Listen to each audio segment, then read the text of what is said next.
الحمد لله نحمده ونستعينه ونستغفره ونؤمن به ونتوكل عليه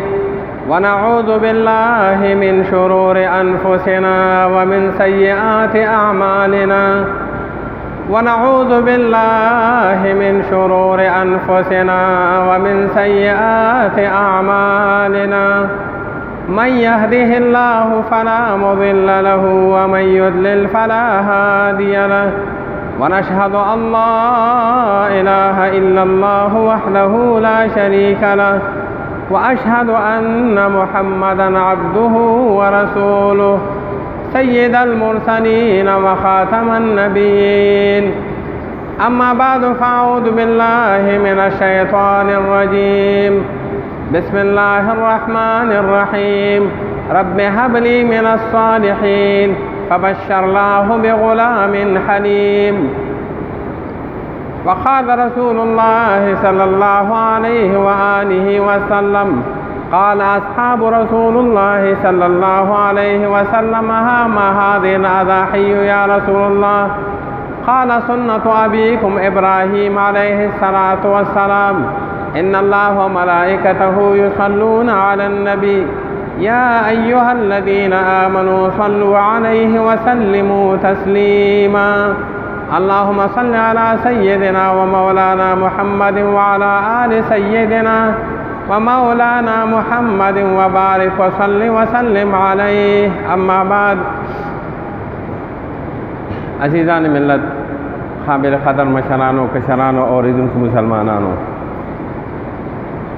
زمون مخکینه موضوع خو د آخري لسو سورتونو ترجمه تشریح وا خو د سوره کوثر په ضمن کې آلری د قربانۍ تذکره و نو بیا موږ د قربانۍ موضوع ته راغلي وو نو فلحال مخه د قربانۍ موضوع ده د قربانۍ په دې موضوع کې د حضرتنا ابراهیم علیه السلام هغه کردار د هغې چې کمدونه هغه سبقت د ټول عالم ته معلوم دی ابراهیم علیه السلام د الله جل شانه برگزیده پیغمبر او دارنګ خلیل الله او د قرآن کریم په 15 سورتونو په 3 آیتونو کې د هغې تذکره ده 15 سورتونه او یکی با دیگری بیا 63 آیاتونو مبارکو کې د ابراهیم علیه السلام تذکره ده ځکه د ابراهیم علیه السلام قربانې دا ډېر زیاتې دي او بیا په هغې کې بیا چې د کمې قربانۍ تذکره مونږ کوو چې د هغې تعلق د دې موجوده ورځو سره ده او بیا بالکل نمایه ده او سره فرسته او ټول چې کوم دن هغه سره امت تر قیامته پورې لګیا دي د هغې چې کوم دن هغه سره هغه باقاعده پیروي کوي هسې خو د قربانۍ په ابتدا کې چې کوم دن هغه سره نوم د حضرت آدم علیه السلام راځي چې د آدم علیه السلام زمانې نه دا قرباني داسې را روانه ده خو په دغه ټول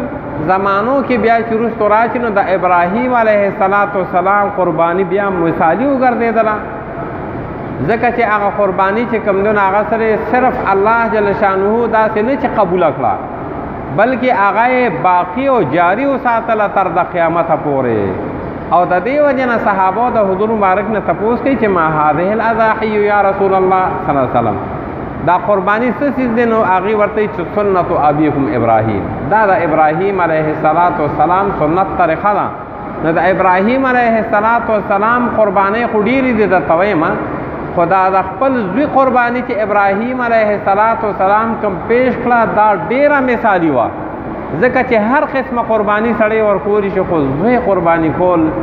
او بیا په دای صورت کې چې هغه د 100 کالو په عمر کې باری تعالی ابراهیم علیه السلام ته ورکړي کله چې فرشتې ورته زیری ورکړه چې زه تا ته چې کوم دونه هغه سره بچی در کوم نو د ابراهیم علیه السلام بیبي هغه چې کوم دونه هغه سره هغه حیرانه شي چې په دې عمر کې چې کوم دونه هغه سره ما ته اولاد به هر صورت نو الله جل شانه چې چاته وغواړي نو په داسې عمر کې هم ورکوي لکه ذکریا علیه السلام باری تعالی نه چې کوم دونه هغه سره هغه دعا غواړي چې ای خدایا ما ته یو وارث راکې ولیا یرثنی ویرث من آل یعقوب واجعله رب رضیا ما ته یو وارث راکې چې زما د علمي میراث چې کوم نه هغه سره وارث وګرځي د پیغمبرانو وارثان نه وي مالی دا کم وارثان چې دی غواړي دا علمي میراث وارث غواړي چې زما د علم اوچت کې خلکو ته ورسوي د دې وجې نه پیغمبر نه د چا نه میراث وړي او نه ترې نه څوک میراث وړي ځکه حدیث مبارک کې راځي مونږ د پیغمبرانو دا ټولګي چې دی لا نرث ولا نورث ما ترکنا فهي صدقه زمونږ نه چې څه پاتې شي هغه ټول چې کوم دی هغه سره هغه صدقه دی نه د چا نه میراث وړو او نه رانه څوک میراث وړي په هر صورت نو دا زکریا علیه السلام په دغه زمانه کې په خپله فرمایي چې وهن العظم مني واشتعل الرأس شیبا اډوکې مو مراسته شو د بړاپې په هغه اخري حد کې ویښته مې ټول سپین شو دا د بړاپې زمانه د عام طور دا د قاعدې او د روایاتو مطابق چې موږ په دې زمانه کې اولاد نه کېدی ته سن د ایاس وي د نا امیدې لیکن الله جل شانه چې چاله ورکوي نو هغه خو بیا چې کوم نه هغه سري هغه کې خو څه دیر نشته دی به هر صورت هغه کې چې کوم نه هغه سره څه خبره نشته دی د دې وجه نه ابراهیم علیه السلام د داسې زوی قرباني ورکړه چې هغه په بړاپه کې ورته الله جل شانه ورکړو او بیا چې کله هغه د 14 کال عمر شو به هر صورت خبره ته ځو نو چونکې د ابراهیم علیه السلام قرباني مثالي وه د دې وجه نه هغه چې کوم نه د ټول امت دپاره مثال وګرځېده او ټول امت ته د دې خبرې حکم شو د هغې نه پس چې د دې به تاسو پیروي کوئ او دقسې چې کوم نه تاسو هم قرباني پیش کوئ تر قیامته پورې ابراهیم علیه السلام د ابتدا نه چې کوم نه هغه سره د مشکلاتو سره مخامخ و ځکه څنګه چې د باري تعالی نږدې انسانانی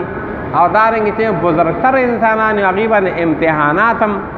زیات راځي حدیث مبارک کې راځي اشد الناس بلاء الانبیاء ثم الامثل فالامثل د ټولو نه زیات امتحانات په انبیاء کرام راځي بیا ورپسې نیکان خلک بیا ورپسې نیکان خلک د دې وجې نه په یو نیک سړي باندې که امتحانات راشي نو دا چې کوم ده هغه سره څه د هغه د کمزورۍ خبر نه بلکې چې څانه سړي نیکېږي د خدای شان دی تاسو ګورئ یو سړی چې کوم ده کله کله څانه د مونځ سره تعلق راځي جومات سره د دیندارۍ سره نو د مسلې زیاتېږي کله څه امتحان کله څه امتحان دا ګوري چې دا انسان چې کوم دی نو خپې یې خوږي که نه دی په دې ملګرتیا کې او په دې قرب د باري تعالی کې نور هم مضبوطېږي اوس که دا سړی مضبوط او د باري تعالی په ذات اعتماد او توکل یې چې کوم دی نو کلکي نو دی دقه طرف ته مخ نوړي ځکه چې دی وایي چې ما ته د الله نزدېکوالی حاصلېږي نو دا خو دا اخوا دې خوا پکې خامخا راځي دا خوا دې خوا به راځي او که کمزورې سړی وي نو بس چې کوم نه هغه سره خدای دې نه کړي خو چې لږ غوندې څه حادث پېښه شي بس مونځ ورڅه پرېږدي زه مونځ هم کومه او بیا هم راته دا دغه پېښې داسې نه ده دا بیا یو سټیج ته سړی ورسي یو سټیج ته سړی ورسي په دې کې چې کله ته د الله قرب درته حاصل شي نو بیا چې کوم نه هغه سره حدیث مبارک کې راځي من کان لله کان الله له څوک چې د الله شي نو خدای پاک بیا د ده شي خدای پاک بیا د ده شي او ځکه بیا فرمایي چې كنت سمعه الذي يسمع به وبصره الذي يبصر به باری تعالی فرمایي چې زه د دغه نیک بنده سترګې شم دی پیژدل کې څه مطلب یعنی زما دا نږدېوالی ده ته ځانه نږدې وي چې د ده ټول حرکات چې کوم نه هغه سره زما د دغه لاندې وي زما د مرضا لاندې وي او د ده یو حرکت هم بیا زما د ارادې او د مرضا نه بغیر چې کوم نه هغه سره نه وي هر څه کې زما خوشنودي لټوي هر څه کې زما هغه خوشنودي لټوي به هر صورت نو کله چې هغه دغه سړی ځان مضبوط کی او دا امتحانات پې راځي او بیا چې کوم نه هغه سره هغه خپل قرب او باري تعالی سره تعلق پرې نه دي نو بیا چې کوم نه دې څه وایي نو باري تعالی ورسره مني امتحاناتو کې پاس شي امتحاناتو کې اج پاس شي تاسو هم ویلو چې حضرت سیر سختي رحمت الله علیه مشهور بزرګ تیر شوی دی یو ځل چې کوم نه هغه سره سدسې یو حرکت وکړ باري تعالی ورته چې سمشه کني د خلکو ته وایم چې د کې دا کمزورۍ دي که نه ډېر لوی سړی و د ولایت په یو لوی مقام باندې و لیکن باري تعالی سره دا نه قرب و چې باري تعالی چې کوم نه هغه سره هغه ورته فرمایي الهام شکل سم شکني د خلکو ته وایم چې د کې دا کمې دي نو سیر سختي رحمت الله علیه ورته وایي چې ته خو به زما راز خلکو ته ووایې خو زه به هم ستا راز خلکو ته ووایم چې زه به خلکو ته وایم چې دا باري تعالی دا نه رحیم ذات دی چې که تاسو عبادت نم کوئ نو دې معاف کوي که تاسو ته د باری تعالی عبادت اومونه کې نو دې معاف کوي. دا دانه د رحم چې کوم نه هغه سره هغه دریاب دی. نو بیا ورته باری تعالی وایي چې ښه د ستا راز نه مې متزمه مه وایه. دا چې کله بالکل داسې یو بل سره یو نږدې تعلق او قرب راشي که نه بیا داسې د راز و نیاز خبرې خو دا د ډېر مشقت نه پس راځي. نو ابراهیم علیه السلام چې کوم نه هغه سره چونکې د باری تعالی برګزیده پیغمبر امتحانات په ډېر زیات راغلل. اول خو د ټولو غټ امتحان دا و چې یو پیغمبر چې وروستو زمانه کې پیغمبري میلاویږي هغه د مشرک په کور کې پیدا دی. د پلار نوم یې چې کوم نه آذر و. دا د عراق چې کوم نه هغه سره په یو ښار د بابل په یو کلي کې کوسا کې پیدا و. کاف و سا غونډې یو د پاسه پې زور کوسا ورته وایي. کوسا یو محله وه. دا د بابل ښاریې چې کوم نه هغه سره یعنې یو کلي و او بابل چې کوم د عراق یو ښار و. په دې کې ابراهیم علیه السلام د یو مشرک پلار د آذر په کور کې پیدا و. علما فرمایي چې د دې مشرک پلار په کور کې پیدا کېدل دا چې دا یو فلسفه او حکمت دی چې د توحید دا اجنډه چې کوم نه هغه سره هغه د چا د بوتانو د کور نه اوچته شي او د دې د پلار آذر صاحب چې کوم نه صرف دا نه چې مشرک و او صرف دا نه چې د بوتانو عبادت کو پوره د بوتانو کارخانه چلولا.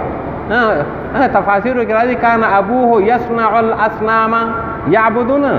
عبادت نه یادې چې د بوتانو عبادت کو اخو به کو بوتانې جوړول د دې ځای نه به چې کوم نه هغه سره سپلای کېدل. دا د بوتانو کارخانه وه. د پلار چې کوم د هغې غټ چې کوم نه هغه سره هغه مشین مینو. ٹھیک شو. نو ابراهیم علیه السلام په داسې ځای کې باری تعالی پیدا کړ چې وښایي انسانیت ته چې د شرک چې کوم نه هغه سره هغه نفي او انکار چې کوم نه هغه سره هغه د شرک د اړې نه باقاعده وشوه. او دارنګه ابراهیم علیه السلام خلکو ته وښودله چې زه په خپله په دې کې رالوی شوم. دا ما چې کوم نه هغه سره د یو ځای نه د نور نه مې په خپله سوري ته کړي دي او د سوري نه مې نور ته کړي دي او د باران نه لکه څنګه چې موږ تاسو کټ چې کوم په خپله خو نه خوا کېږي د باران نه کټ چې کوم نه هغه سره هغه برنډې ته کو. دغه رنګې د دې بوتانو حیثیتونه ابراهیم علیه السلام په خلکو ښکاره کړه چې خدای م خوشحاله کړه. زه په دې کور کې پیدا شوی ما ته د دې هغه ټوله کمزوري معلومه ده. ټیک شو. دا په خپله خوځېدې خطرې هم نشي او حرکت هم نشي کولی خو به هر صورت چې کوم نه په داسې اسانه نه منله. او دارنګې چې پلار کله وکته چې یاره اول حدیث مبارک کې راځي چې حضرت ابراهیم علیه السلام اول دعوت د خپل پلار نه شروع کړ. پلار ته یې چې یا ابت لا تعبد الشیطان ان الشیطان کان للرحمن عصیا. یا ابت انی قد جاءنی من العلم ما لم یأتک فاتبعنی اهدک صراطا سویا. یا ابت انی اخاف ان یمسک عذاب من الرحمن فتکون للشیطان ولیا. دا ټول دعوت یې ورته ورکړه چې ګوره د دې بوتانو عبادت مه کوه. په دې سره ته د باری تعالی نه فرمانه جوړوي که باری تعالی نه ونیولې نو بیا به چې کوم نه هغه سره. نو ابراهیم علیه السلام ته دا پلار څه وایي سم شه لئن لم تنته لارجمنک. که سم نه شي نو په کاڼو به دې ولم او وهجرني ملیه. کور راته پرېږده. اول امتحان شو. ابراهیم علیه السلام پلار راولګېد. ابراهیم علیه السلام د کوره فرق د کوره یې وویسته. نو په دغه زمانه کې چې کوم نه هغه د کوره ویستل چې یو هغه ځوان هلکي نو د هغه لپاره بله ټکانه نه وي. نو دا غټ امتحان دی. باری تعالی په دې امتحان کې چې کوم نه هغه سره هغه کامیاب کو. بیا دې سره سره چې کوم نه هغه سره هغه د خلکو ته دا ښودله چې دا بوتان هېڅ هم نشو کولی. یو ځل د هغې میله وه د دې خلکو میله وه. ابراهیم علیه السلام ته یې ویل راځه چې میلې له لاړ شو. د هغې څه خاص میله وه. د هغې نه پس به راتلل او د هغه بوتانو به عبادت کو. خو دغه موقع کې به بار ته وتیو میدان ته. نو لکه پخوا به که تاسو یادي زمونږ کلو کې به داسې د اخترونو په موقع باندې اخترون شی چې اوس هم بعض علاقو کې هغه د جهالت هغه څه دغه یي که نه د اخترونو په موقع باندې به خلکو څاروي جنګول. تاسو پته څاروي به یې جنګول. دا سنګان به یې جنګول غویان به یې جنګول. دارنګې چې کوم نه هغه سره هغه دا مړدان وغیره حدیث مبارک کې دې من راغلی دی ته تحاشر الحیوانات دی. دا منې د عقاید و جهان سره منع کړي د زراور خپل منځ کې جنګول. دا چرګان چې کوم نه خلک جنګوي ډېر غټې غټې پیسې پیلي. دا منع دی. عقاید و جهان سره منع کړي دي. به هر صورت نو دقسې به میلې ته وتل یو میدان ته. هلته به خپله خرمستي کول او هغې نه پس بیا راتلل چې کوم نه هغه سره د بوتانو عبادت به کو. ابراهیم علیه السلام ته یې ویلې چې ته مونږ سره شامل شه. هغې ورته وفرمایي انی سقیم زه بیمار یم زه ستاسو سره نشم شامل. او دلته کې تاسو ما مخکې ویلو چې ابراهیم علیه السلام بیمار نو کم چې جسمانی بیماری ده دا بیماری روحانی بیماری و چې تاسو دا عقیده چې زه وینم نو زما دا زړه بالکل چې کوم نه قوت کېږي او زه دنه په دې سره چې کوم نه هغه سره هغه بیمار یم چې آخر د داسې سیزونو ته تاسو په سجده باندې پروزئ چې هغه تاسو تاوهې راته ویم په خپله که چېرته ورته د خوراک څه څیز واچوي نو هغه ته مچان وخوري او سپي ترې نه وخوري او پیشوګان وخوري او که چېرې مچ ته نه د خوراک یو څیز وتښتوي وان یسلبهم الذباب شیئا لا یستنقذوه منه او که چېرې مچ ته یو د خوراک څیز وتښتوي نو د مچ نه خپل خوراک نشي خلاصولی د داسې بېکاره څیزونو تاسو عبادت کوئ تاسو ما مخکې ویلي زموږ استاد محترم ویلي چې یو کس چې کوم دی هغه سره هغه یو بوت په یو بنده کمره کې چې کوم دی هغه سره هغه دغه کړی ودرولی بوت دا د بوت دا غاښونه د سرو زرو جوړ کړي دا غاښونه والا د سرو زرو جوړ کړي د شپې چېرته غل راغلی او دارنګې ورې کولو کړی دی او د بوت نه دا غاښونه وړي د خولې دقسې کولو کنډر پاتې شوی مالک یې چې راغی هغه چې داسې ورته وکتل چې خولې کنډر ده نو هغه چې کوم نو هغه سره هغه ځای کې حیران شو چې عجیبه ده په کار خو دا ده چې دا غل راته و دغلته په دې ور راته نو هلته ورته هینځ اپېلی چې را نه شي ګورئ ښه به ني ټیک شو خو چې بیا راغی او تا له خواله راغی نو کم از کم چې خوا ته دې نور راپرېښو په یو لته به دې والي او چې بیا دې په لته هم نه شو والی نو چې خوله کېدله ګوتې در کولې چک خو دې بې لګولی شو نو ته چک هم نه شي لګولی د دې نه پته ولګي چې دا نه بېکاره دی به هر صورت ابراهیم علیه السلام هغه چې کوم دی نو ورته وفرمایي چې زه بیمار یم انی سقیم تاسو سره دې میله کې نشم شاملی دی دلته یو دا خبره ده یو دوه خبرونه بیا به چېرته بله موقع ورته وخت لږ دی نو دا کسان لاړل ابراهیم علیه السلام چې راغی یو تبر یې راواغېست او دارنګې چې کوم دی نو دا بوتان یې والا واړه واړه ټول تس نس کړه او یو غټ تبر ته چې کوم دی نو هغه سره دا تبر یو غټ بوت ته دا تبر په اوږه باندې کېښوده دا صرف هغې ته ښایي د دې هغه عجز هغه دارنګې د دې چې کوم دی نو کمزوري نو چې کله هغې راغلل هغې چې وکتل من فعل هذا بآلهتنا انه لمن الظالمین دا چا کړی دا خو ډېر غټ زیاتې یې کړی زمونږ د خدایانو سره دا کار چا کړی دا خو ډېر غټ زیاتې یې کړی معلومات یې وکړه تفتیش یې وکړه وایي چې یاره نور خو نه پوهېږو خو د محله کې یو ځوان ابد دی هر وخت مذمت بیانو ابراهیم سمعنا فتى یذکرهم یقال له ابراهیم مونږ یو ځوان باره کې بار بار اورېدل چې دا د دې بوتانو مذمت بیان دا به ټیک د هغه نه خالي نه ده هغه ابراهیم علیه السلام فاتو به علی اعین الناس لعلهم یشهدون ابراهیم علیه السلام یې راوغوښته د ټولو خلکو په وړاندې چې هغه چې کوم نه خلک هم وویني او دارنګې دا حقیقت مخې ته وي هغې چې کوم نه انت فعلت هذا بآلهتنا یا ابراهیم کسان ته تپوس کوي زمونږ دا بوتان تا مات کړی ابراهیم او ورته یې چې نه بل فعله کبیرهم هذا فاسألوهم ان کانوا ینطقون دا غټ بوت نه دی دا ټول شرارت په ده کې دی وګوره کار یې کړی او دارنګې تبر یې په اوږه کې اچولی دی هغې چې دا خبره وکتله نو خپل منځ کې سره سرونه ټیټ کړه او وی چې دا کار خو عجیبه غوندې دی خو بیا پوه شو چېرې که مونږ په دې موقع کې غلې پاتې شو نو بس بیا خو زمونږ چې کوم دی نو هغه سره هغه د بوتانو هغه چې کوم دی نو خبره ختمېږي او دارنګې زمونږ عقیده چې کوم دی نو کمزورو کېږي نو هغه حد درمۍ کې راغلل او دارنګې چې کوم دی نو هغه سره وایي چې نه داسې نه حرقوه وانصروا آلهتکم ان کنتم فاعلین خپل منځ کې دا مشوره وکړه چې نه او پوه خو شو چې دا کار خو بالکل چې کوم دی نو هغه سره بل چا کړی دا بوتان خو هېڅ هم نشي کولی نو بیا وی چې دا ابراهیم علیه السلام چې کوم دی نو هغه سره اوس حرقوه وانصروا آلهتکم د خپلو معبودانو نصرت وکړي ان کانوا فاعلین یو اور یې تیار کړو یو اور او دا اور کې چې دی شرکت کوو نو دا یې کار ثواب ګڼه د ابراهیم علیه السلام چې اور تیارېدو دا یې چې کوم دی نو کار ثواب ګڼه هر سړي والا خشاک راوړو یو عظیم اور یې چې کوم دی نو هغه سره تیار کړي چې ابراهیم علیه السلام دې ته ورولي ابراهیم علیه السلام چې کله اور ته ورویشته دغه وخت کې فرشتې یکې بادیګرې راغلې حضرت جبرائیل علیه السلام یا ابراهیم الک حاجة څه حاجت شته دی په دې موقع باندې زما د تعاون چې کوم څه ضرورت شته دی نه هغه ابراهیم اما الیک فلا تا ته مې څه حاجت نشته ځکه چې کوم ذات دپاره زه د امتحان ورکوم نو بس هغه ذات ما ویني او ګوري او چې زما څه مسلې هغه ذات به حل کوي دې ته چې کوم دی نو توکل وي دا قرب دی قرب داسې ځای ته ورسي چې بیا چې کوم دی نو هغه څه دی هغه د باري تعالی د ذات نه علاوه د بل چا نه عام درخواست هم نه کوي، اگر چې دا کار به باری تعالی کوي خو برای راست خپل کار چې کوم نه سر ته رسوي. وی اما الیک فلا، تا ته خو مې څه حاجت نشته، بیا وی حسبی الله ونعم الوکیل.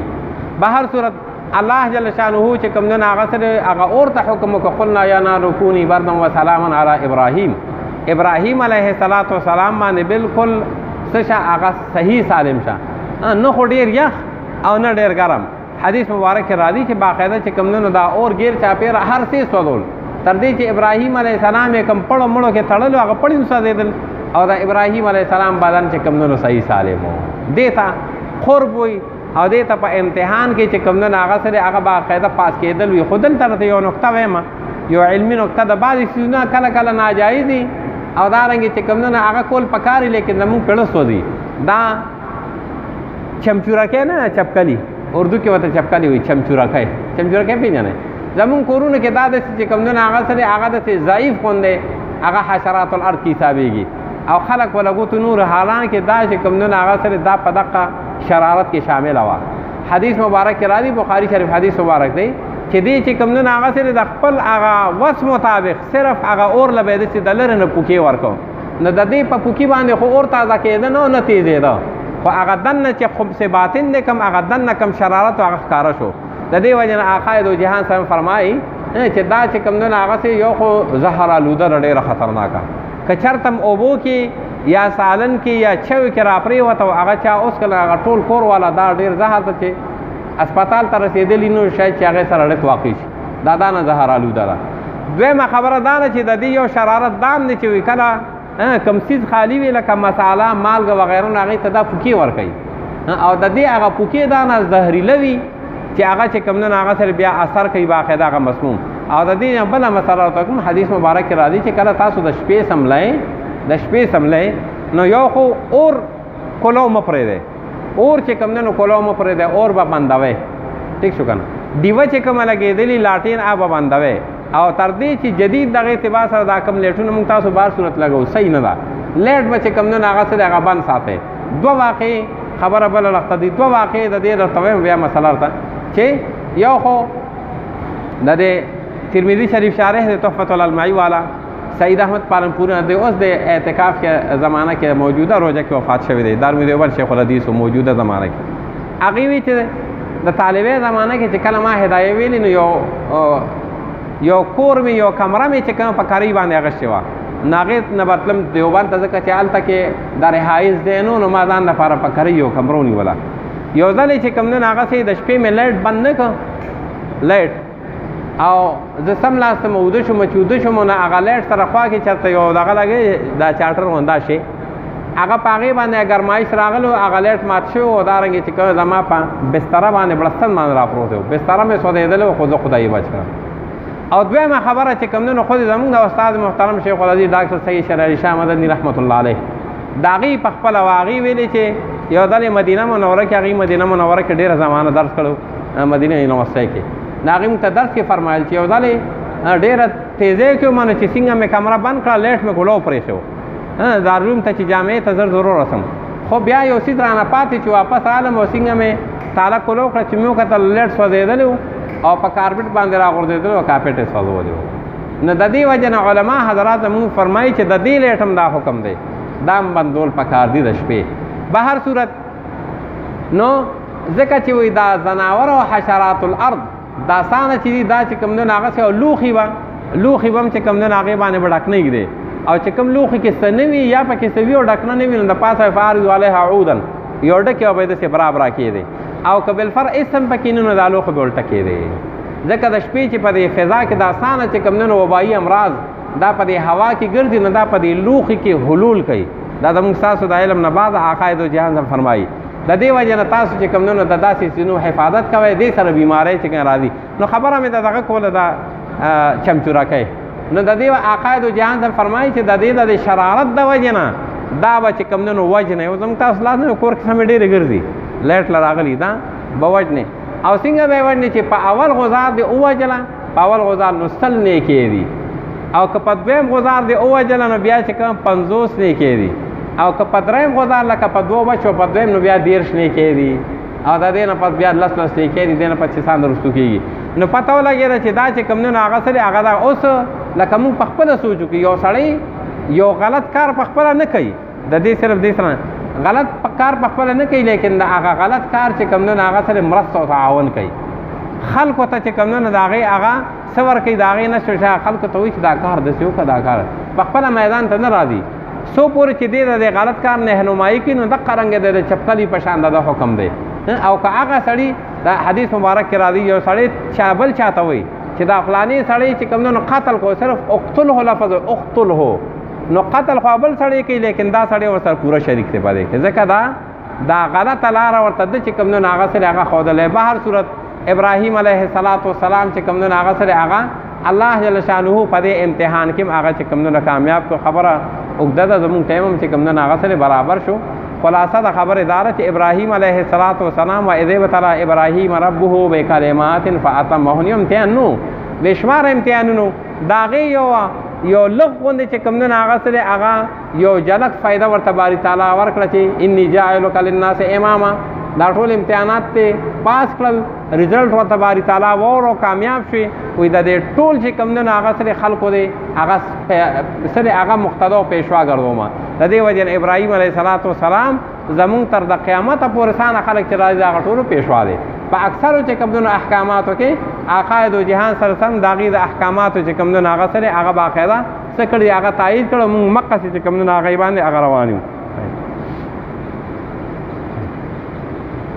نو بیا اخیری خبره کو یو خو د تکبیراتو خبره ده منډه کې د تویم تکبیرات چې کوم تکبیراتو تشریح کم چې نن سار شروع شوي که چا نه هیري هغې د استغفار غواړي که چا نه هیري او نی ویلې نن سار نو د هغې د استغفار غواړي قضی یې نشته دی او که بالفرض و تقدیر چا ویلي او وروسته دا اوس په پسې مونځ دی د اختر چې کوم نه هغه سره څلورم ورځ باندې د دې میاشتې 14مه ورځ باندې 14مه ورځ د مازدیګر مانځه نه پس به وویلی شي دا به چې کوم نه بیا بند شي دا کل 23 مونځونه راځي 23 مونځونه چې کوم نه هغه سره هغه راځي دا څلور ورځې کامل دي او درېیمه ورځ چې کوم نه ورپسې 15مه ورځ د مازدیګر مانځه پورې ده 23 مونځونه دي هر مانځه نه پس یو کرته ویل واجب دي په تیزه باندې چې کوم نه هغه سره یو کرته به ووایې الله اکبر لا اله الا الله والله اکبر الله اکبر ولله الحمد دا که د چا قرباني وي او که نه وي که څوک مسافر دی او که څوک مقیم دی که څوک امام پسې ولاړ دی او که څوک ځان لمونځ کوي که څوک او که زنانه ده او که دارنګې سړی دی صحیح شو که نه لکه د ټولو باندې دا یو کرته ویل چې کوم نه هغه سره واجب دي او په زوره باندې سنت مؤکده دی په زوره به وایي په دې کې جهر چې کوم ثابت دی او د یو کرته نه زیات ویل دا چې کوم نه هغه سره هغه افضل دی یعنی ثواب لري د ثواب نه چې کوم نه هغه سره هغه خالی نه ده خو که د یو سړي نه په دې ورځو کې مونځ قضا شي لکه اوس یو کس سار مونځ نه دی کړی انسان سار مونځ ته پاتې دی نو مونځ ته پاتې نو مونځ سره چې کوم تکبیر هم پاتې دی که صرف تکبیر پاتې مونځ یې کړی د هغې تکبیر قضا نشته دی د هغې به استغفار وباسي ځکه چې دا واجب دی او پاتې شوی دی خو که سحر مونځ ته قضا دی او غوث د ماسپښین نه پس قضا راګرځي نو بیا به د هغې نه پس تکبیر وایي ځکه د مانځه سره طبعا هغه چې کوم نه هغه سره ویلی شي نو سحر خو که چا نه یېري نو هغه به هر صورت خو سحر مانځه نه پس به چې کوم نه وایي تر دې چې د اختر د مانځه نه پس به هم چې کوم نه هغه سره هغه تکبیر وایي باره تعالی زموږ ستاسو د قربانۍ قبول او مقبول وګرځوي کومو کسانو چې هغه قربانۍ اراده کړی باری تعالی د هغې همت مضبوط کړي الله جل شانو دا اخلاص باری تعالی قبول کړي د چا اراده شته د فلحال لا څاروي نه دی هغه چې زر ته زر ورته د څاروي اخیستو توفیق ورکړي او څوک خواهش لري خو اسباب ورسره مهیا نه دي باری تعالی سره چې کوم نه هېڅ څه کمې نشته د خپل خزانو نه ورته زر ته ضرور کړي ځکه د اختر چې کوم نه په درېیمه ورځ نه د اختر نه علاوه اختر تیر شي سبا نه په دویمه ورځ هم که دته اسباب برابر شو نو باقاعده دی به هغه څارویلې او قرباني به کوي خو که بالفرض چې کوم نه نو ټایم ته نه تیر شو اسباب برابر و پیسې ورسره پیدا شو بیا به پیسې صدقوي آخر خاتمه بالایمان کې دې زمانې فتنو حوادثات هم باری تعالی محفوظ و مامون وساتي خصوصي دغو کې د وطن ته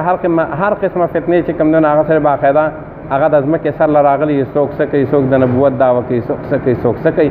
دین نه چې کوم نه هسې یو خندا جوړه کړې ده نو الله جل شانه دې داسې خلک چې کوم د دین سره خندا کوي د ختم نبوت سره چې کوم نه خندا کوي باری تعالی دې چې نیست و نابود کړي اول دې ورته خدای هدایت وکړي خو هدایت یې په نصیبه کې نه باری تعالی دې چې کوم نه د دې خبرې کولو نه مخکې مردار کړي او هلاک کړي او دارنګې زمونږ چې کوم نه هغه سره د ختم نبوت د عقیده د دې باری تعالی حفاظت وکړي او دا حفاظت چې کوم نه هغه سره الله جل شانه د دوام ورته ورکړي. اخره خاتمه بالایمان کې حضور علیه الصلاۃ والسلام د امت لپاره سانه د خیر دعاګانې غوښتي. موږ ټول پکې برخه وکړي سانه شر فساد فتنه موږ ټول د حفاظت کې دا ورځ شپې ډېرې چې کنه د برکات او ورځ شپې دي چې د نیکو اعمالو پکې هیڅ کمیونه کې خصوصي توجه ورکړي. بالخصوص کم از کم چې دا منځونه چې د جمع سره او د تکبیرات سره ادا شي. وصلی الله تعالی علی خیر خلقه محمد وعلى آله وصحبه اجمعین.